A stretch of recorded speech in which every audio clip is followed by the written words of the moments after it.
Hello. After our last episode, our discussion continued and it became interesting. We started talking about the alphabet in terms of higher dimensionality or higher consciousness, and it proved to be pretty interesting. So we decided to make another episode on that discussion, which is fitting since this is episode 27. We are commemorating the 27 letter Hebrew alphabet. So enjoy. Oh, thank you. Sure. Great. Yeah, what I Yeah. wanted to say was just how universal the letters are, and we go deeply into real truths about life and Yeah. awareness and See, self, that's the point. how we That's move the point. forward in life. It's Yeah. the letters have so much to teach us. How do you Yeah. take, symbols, two-dimensional symbols, and extend that into everything? But on the other hand, are they two-dimensional symbols, or did they start off as hand gestures, as expressions of our consciousness? Well, that's Stan's thesis. Yeah. I saw this in Shari Ora, which is this book that references the three levels. It directly references exactly what we're talking about as nefesh, ruach, and neshama. Like again, physical, spiritual, and archetypal. Yeah. I mean, directly. I mean, it's unbelievable. But he says an amazing thing about writing in the introduction. So I forgot who wrote the introduction. Maybe it's his introduction. He writes there that like writing is like all it does is activates our memory. It's nothing real. It's just two-dimensional. Perfect. Right? Perfect. Isn't that Exactly. unbelievable? Yeah. And he gives an example, like let's say I say Michael Andron, right? I write it down and I see your name, right? Mhm. All of a sudden, all these things come up in my consciousness, but the letters themselves aren't you. It's the consciousness that holds my memories and my interactions with you. And so he uses like whatever, some other name, but like so what's neat about what we have here and what Stan brought into the world, what you both brought into the world, is that it kind of bridges that gap between the written and then the consciousness. It kind of goes between and actually beyond. Well, Daniel, how does It that actually, differ? right, it actually goes back to an idea that Stanley had very, very early, which was thinking of the letter text of Bereshit in particular as a meditation. If you follow the consciousness that is evoked by each individual letter as you go through it. And I think, if I'm hearing you correctly, Daniel, that was exactly what this rabbi must have been saying. Pretty much, yeah. He was working with the Hebrew alphabet. Absolutely, that's exactly what he was saying, and he was right in that. It's very important thing. It's precisely that's what the whole book is like. I'm going back to Spain and the 13th century, and it's like I'm reading an explanation of what Stan kind of worked on his whole life, and vice versa. It's like it's So yeah, Daniel, it's phenomenal. how does what you were just saying about notes on a page differ from musical notation? Dots. They're lines with dots, and so let's say nobody knows what music is and looks at it, it's gibberish. But what is that? Look what that represents. That's so interesting. Yeah, it's interesting because it's what's similar, I guess, to the hand model is that it represents hand movements. Mm-hmm. Notes represent hand movements on any instrument, whether it's the wind or brass. If you're playing the trombone or the French horn, it's these fingers and your other. It's always with the hands and with the fingers, the musical notes, and correspondingly, because I think it has to do with the hands, it has to do with our consciousness. It's a very powerful tool for better or worse, for manipulation of consciousness. So that's a great point because there is this direct connection, I think, between music and consciousness, and between music and what Meru has done and is doing. Well, we have thought, right? And thought is coming through the OTO, through the letters, into some form of action or creation. So if we go with that Kabbalistic concept of the role of the OTO in any creation, it's very similar. It's like you envision the theme or the kind of sound you're looking for or the quality. And then you use these notes, like little OTOs come down on the page, and then they're interpreted into somebody's hand as they like try to play it on a flute or play it on a violin. So there's just this beautiful weaving of creativity. You could say it's all OTOs, right? It's all the letters that are coming down into your reality of the music. It's Of the actually notes that the OTO are interpreting. There's has to be that place of the transformation between the thought and the action is well, it in these becomes letters. a perfect meditation and joins spiritual and physics together, because if you imagine that God created this space for a world and everything that, I don't mean Earth, but the entire universe is inside an imaginary bubble, and white light is coming through it. As it passes through the membrane of that bubble, it's broken up like a prism. It's like waves. God's wave comes into that bubble and becomes particles. And the particles become the theoretical letters still in the remnant of thought, and then to primitive man became gesture, and in time began to have their own meanings, and created languages and all the other. But it's taking the physics of a wave being a wave until you look at it, as what you were saying before, Daniel. Once you look at it, once you pay attention and focus your intention on it, it becomes a particle. So when God looked into the Torah, he saw waves. The letters were still moving. Everything was moving. It was waves, like a hologram negative. You don't see the picture of the apple. You only see, lines and stuff. Then you shoot the laser through it, and you see the three-dimensional picture. And that's essentially creation, cool. but it's creation from waves to particles.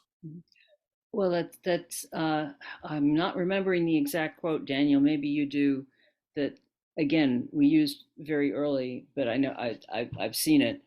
That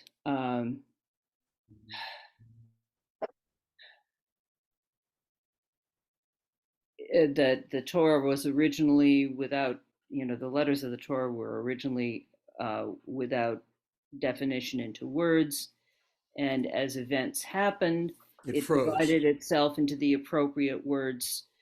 And if different events had happened, the words would be different. And I can't remember the source. Maybe you do. Okay, I've got can't it. remember. It's a pretty classic one, though. I've seen it in a number of places. Yeah. I remember a I think captain it's in quoted it. Stan's book. Yeah, Well, I was just going to say, it's in your He book. talks about I that don't have it same next to me, or I'd Josh. look it up in Yeah. the footnotes. Yeah, no, it's something that Stan talked about. Yeah, and it is classic. Yeah, I've heard it's it, not yeah. an easy concept to really. I mean, you really have to know the letters and meanings to get that, because how does this story come out of just, how did it just all fit? And and in some ways it doesn't, because when you look at the translation of the Torah, sometimes what it just doesn't quite work. Well, that's more granular. Where you are, Bill, with that comment is somewhat more granular than I think whoever it was that wrote this particular metaphor way of thinking of the Torah. Well, that's all you're going to get out of me. So that's fine. You bring us back to that level, which is important. No, I think the idea of God looking into the Torah to create creation, I think that was in the Zohar. Yeah. I'm pretty sure that it was, but if it wasn't, it was certainly in ancient texts. Yeah, I think you're right. Because it's it's a helpful model, because as soon as you say he looked into the Torah and he created creation, how did he create? Abraham wasn't there yet. Moses wasn't there yet. How did he look into the Torah? Was the Torah written? So, but as life with its multiple possibilities infinite possibilities began to happen, then the letters sort of froze in place and the story now went from wave to particle and set itself in time space or space time. Right. So this book, Shari Ora, is it's right around the time that they discovered the Zohar. So it part of, some of it is pre-Zohar Kabbalah, which is I interesting. feel like we have to move a little bit away from how you were just describing that, Michael, in terms of he wrote down, because the image of an entity doing that is, we need to move away from that. It's some, as Stan put, a transcendent source, that something happened, an energy of oneness made that happen. Now, the letters are elements of energy, put together in a form that creation happens. But I know that rabbis today explain it the way you just did, in terms of how did he do that? How did he put that together? And I know it's a metaphor, but still, I'm trying to get beyond that But idea. it's difficult, Bill, It is because difficult. I mean, how does language happen? How did, according to the Midrash, Adam named all the things? He said, "This is a horse. This is a soos. This is this is tzon. This is this. This is that." And we learn language by, we point at something and say, "That's a wheel." So now the child knows the word wheel is that. We attach it to something physical. And creation started that way too. But when you're talking, say, on a podcast like this, you have people coming in who have no knowledge of that mystical thing. They might know that particles and waves through that experiment, when you look at it, suddenly becomes a particle. But I don't know how that happens. Maybe the physicists do, but it does happen. It doesn't have it's not that it becomes a particle, it's that you can look at it in different ways depending upon what you want to see. And the assumption is that when it passes through that plane, it uses its wave-like qualities to do that. But then when it's on the other side, you can perceive it once again as a particle. But it also maintains the words memory. don't describe physics either. No, And Right. they that's don't. something that non-physicists But tend we're to also, forget. we're moving from a level of consciousness, which we can't define, our higher consciousness, into a physical reality. And that was what Stan was talking about early on. He kept the tagline for Meru was that this was a way of bridging the gap between science and physics and consciousness. Those were the terms that were used, consciousness and physics. Yeah. Well, not having a background in either one at first, I wasn't sure what that meant. What is consciousness? Well, we know what physics is, but we didn't know what consciousness was. And still today we don't. It depends who's talking about. If a doctor's talking about consciousness, he's talking about either you're awake, or not, or alive. unconscious. Yeah.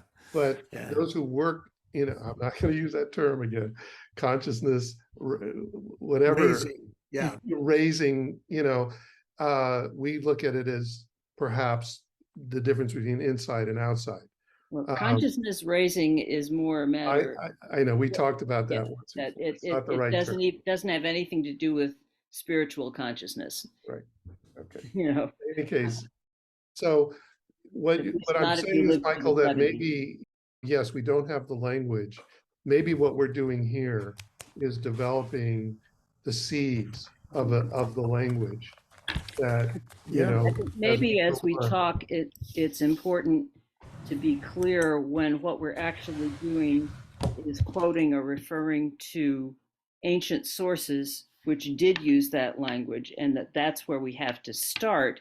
And then what it means, if we're actually quoting somebody who wrote back in the 1200s, then it's only respectful to them to first say it in their metaphor, because they were using metaphor also, just one appropriate to their time, and then translate it to our metaphor, which would, preferred metaphor for this century is gender neutral, and in some cases individual consciousness neutral, although when you're talking about God, that is an open question if you're actually concerned about it, in terms of having a personal relationship with the deity, or etc. That's a whole other discussion.